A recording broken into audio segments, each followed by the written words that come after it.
नित्यानन्दकरी वराभयकरी सौन्दर्यरत्नाकरी निर्धूता किल पापनाशनकरी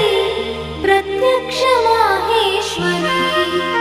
प्राणेयाचलवंशपावनकरी काशीपुराधीश्वरी भिक्षां देहि कृपावलम्बनकरी मातान्नपूर्णेश्वरी माता अन्नपूर्णेश्वरी नानारत्नविचित्रभूषणकरी हेमा